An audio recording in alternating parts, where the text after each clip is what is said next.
বলো দিদিরা কোথা থেকে এসছো? কোথা থেকে এসছো বলো? নগরুকরা। আর কাপা, আর তুমি তো আমাদের নুপুরদি লাইভে সব সময় আমরা দেখতে পাই নুপুরদিকে, ওই জন্য ভিডিওটা আরও করছি। নুপুরদি কমেন্টও করতে থাকে। আর মানসীদি, আর আমাদের একদম ছোট্ট সদস্য, নাম বলো? কি? ঈশানা রায়। আর তুমি যে শাড়ি কিনলে সেটা কবে পরবে? তা আমরা ছবি পাবো তো সুন্দর দেখে? হ্যাঁ বলো। ও বাবা, ব্লাউজটাও দেখাবে? হ্যাঁ ব্লাউজটা, হ্যাঁ হ্যাঁ।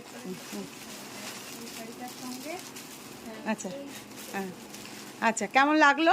ভালো লেগেছে? ভালো লেগেছে তো? তুমি তাহলে পরে ছবি দিও। আর আমাদের শাড়ি সব দেখে মায়েরা দেখলো কেমন লেগেছে সেটা বলো। আচ্ছা বন্ধুরা দেখুন, এটা আমাদের একদম মানে বলতে পারেন শাড়ি